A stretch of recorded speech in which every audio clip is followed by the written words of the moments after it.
अस्सलामुअलैकुम वरहमतुल्लाहि वबरकातुहू। नाज़रीन, इस वक्त शॉर्ट न्यूज़ में एक बड़ी अफसोसनाक खबर आ रही है उत्तर प्रदेश से। जी हाँ, वैसे यूपी से जब से योगी आदित्यनाथ बैठे हैं, घटिया किस्म की, नीच किस्म की, अफसोसनाक, दिल को दुखाने वाली ही खबरें अक्सर आती रहती है। और जहाँ जहाँ भी बीजेपी बैठी है, चाहे कर्नाटक हो, जहाँ भी हो, वहाँ से ऐसी खबरें आती है। इस वक्त उत्तर प्रदेश के बलिया से बड़ी अफसोसनाक खबर आ रही है कि एक आला जात के टीचर ने सिर्फ बाइक को, टू व्हीलर को छू लेने पर दलित बच्चे को लोहे की रॉड से पीटा, बड़ी बेरहमी से मारा।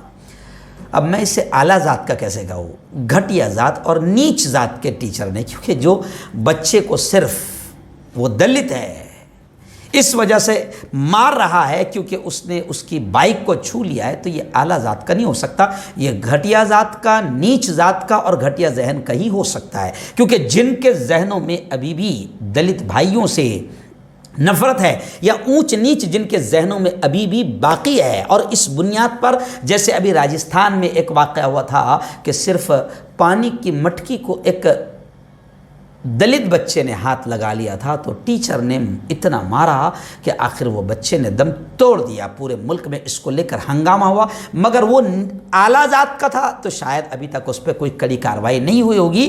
खैर, इस टीचर ने, ये भी आला जात का बताया जा रहा है, ये आला जात के नहीं हैं, और वो लोग भी नीच जात के होंगे जो रेप करने वालों को आला जात का कहकर, ब्राह्मण कहकर उनको संस्कारी बताए। क्योंकि गुजरात में ऐसी हुआ, बिल्किस बानो के रेपिस्ट के बारे में बीजेपी के एक विधायक ने कहा कि ये संस्कारी है क्योंकि ब्राह्मण है। नहीं, जो लोग ये हरकत करे, रेप करे, और जो लोग सिर्फ एक दलित बच्चे को इसलिए मारे कि उसकी बाइक को उसने छू लिया, मैं तो ऐसे लोगों को आला जात नहीं बल्कि घटिया और नीच जात और नीच जहन का कहूँगा। तो खैर, ये बलिया का वाक़या है, उत्तर प्रदेश का वाक़या है। तालिब इल्म उस छात्र के घर वालों ने हफ्ते को स्कूल के बाहर ज़बरदस्त धरना दिया। Block education officer BEO SHO के साथ स्कूल पहुँचे और अहल खाना को, उस बच्चे के घर वालों को ये यकीन दिलाया कि उस टीचर के खिलाफ सख्त कार्रवाई की जाएगी।